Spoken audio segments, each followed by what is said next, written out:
बिस्मिल्लाहिर्रहमानिर्रहीम। अस्सलाम वालेकुम। उम्मीद है कि आप सब खैरियत से होंगे। हम बनाने जा रहे हैं मीठी मीठी टिकिया। मैंने सोचा कि मैं आज अपने व्यूवर्स को मीठी टिकिया बनाने का तरीक़ा दिखाऊं। चलो बनाना हम शुरू करते हैं। अब मैंने एक छोटे से भगोने में आधा किलो चीनी डाली है, क्योंकि मैं आधा किलो की बना रही हूँ, आधा किलो मैदा है तो इसलिए आधा किलो मैंने चीनी डाली इसके अंदर। और एक प्याली में डालूँगी इसके अंदर दूध, जो 1 पाव करीब दूध है। आधा किलो चीनी, 1 पाव दूध। मीठी मीठी टिक्कियों के लिए मैंने शीरा तैयार करना शुरू कर दिया है। अब मैं इसको चूल्हे पे रखा और थोड़ा थोड़ा इसको मैं चलाती रहूँगी ताकि ये पूरा घुल जाए और चीनी बिल्कुल बारीक हो जाए, यानी कि घुल जाए दूध के अंदर। तो ये हमारा शीरा पक रहा है और ये जब शीरा तैयार हो जाएगा तो आगे की रेसिपी मैं आप तक लेकर आऊँगी।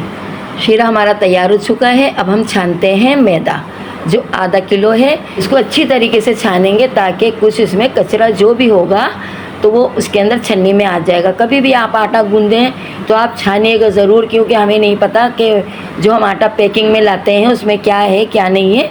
तो हमेशा से सफाई से काम करेंगे तो अच्छा काम होगा, नुकसान भी नहीं होगा।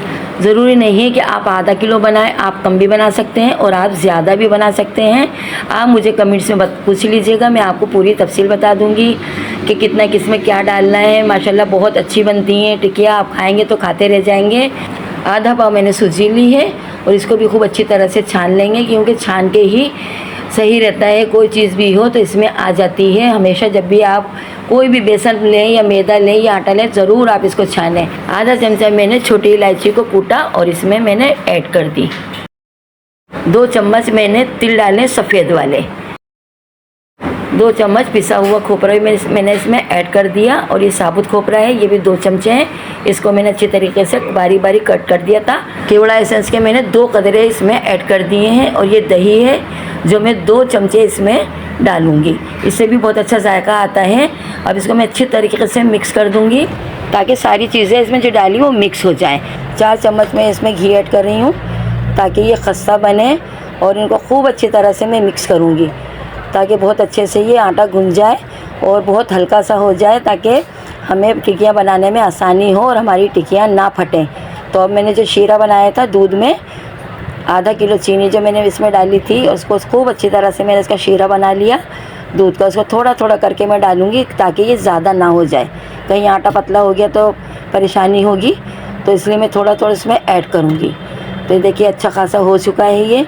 इसको मैं थोड़ा थोड़ा करके डालती रहूँगी ताकि मिठास भी पूरी रहे। अगर आप कम खाते हैं तो आप कम लीजिएगा, अगर ज़्यादा खाते हैं तो थोड़ी सी आप चीनी बढ़ा सकते हैं। लेकिन मैंने जो जितनी भी चीनी डाली है बिल्कुल परफेक्ट डाली है, ताकि देखिए हमारा आटा बिल्कुल एकदम चिकना हो चुका है, गुन चुका है आटा। इसमें मैं मुक्कियाँ लगाऊंगी, जिस तरह आटा गूंदते हैं हमारी टिकियाँ गोल गोल बने और बीच में से फटे ना और टूटे ना। तो देखिए हमारा आटा तैयार हो चुका है माशाल्लाह। मैंने बहुत गूंद लगाई है और मैं इसके 4 पेड़े बनाऊंगी और फिर इनको पेड़े बनाकर फिर मैं इनकी बिलाई करूंगी। अगर आपकी समझ में मेरी ये टिकिया बनाने का तरीका नहीं आ रहा तो आप मुझे कमेंट्स में बता सकते हैं, मैं आपको दोबारा ये रेसिपी बनाकर दिखा दूँगी। अब मैंने पेड़े बनाए और इनको मैंने बेला, और इतना नहीं बेलूँगी, थोड़ा बारीक बिल्कुल नहीं करूँगी, थोड़ा मोटा भी रहे और ज़्यादा पतला भी ना हो।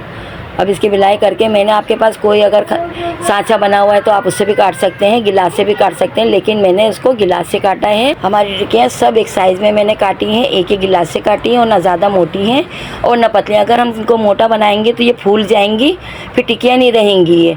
तो इसलिए मैंने दरमियानी काटी और मैंने पैन रखा चूल्हे पे। घी इतना डालूँगी ताकि ये डिप हो जाए।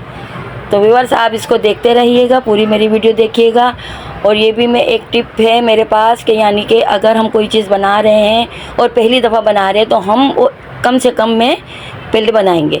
देखिए मैंने पहले एक टिकिया इसके अंदर डाली है ताकि हमें पता चल जाए कि ये टूटेगी नहीं, फूलेगी नहीं या ख़राब नहीं होगी या जलेगी नहीं। लेकिन हमारी टिकिया माशाल्लाह बहुत अच्छी बनी है। तो इसी तरह मैं सारी टिकिया बनाऊंगी, इसी तरह मैं फ्राई करूंगी। और व्यूअर्स आपको ये पसंद आए तो आप ज़रूर कमेंट्स में बताइएगा। अब आप देख सकते हैं कि टिकिया बिल्कुल अच्छी बनी है और बाकी की टिकिया भी इंशाल्लाह ऐसे ही बनेंगी।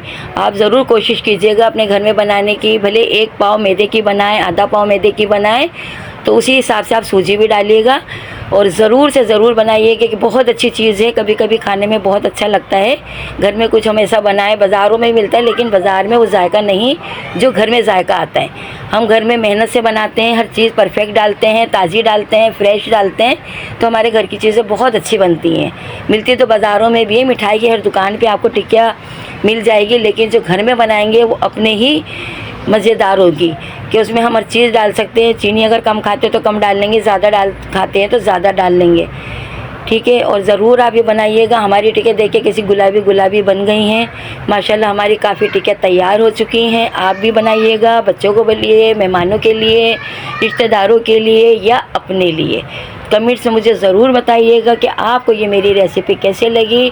मेरी इस वीडियो को ज़्यादा से ज़्यादा शेयर कीजिएगा, कमेंट्स कीजिएगा, लाइक कीजिएगा और सब्सक्राइब करना ना भूलिएगा। मेरी रेसिपी आपको पसंद आई हो या ना पसंद आई हो, आप मुझे ज़रूर कमेंट्स कीजिएगा और पूछिएगा। जो भी बात आपको पूछना हो आप पूछ सकते हैं। आप लोग अपना बहुत बहुत ख्याल रखिएगा और अब मिलते हैं अगली वीडियो में। अल्लाह हाफिज़।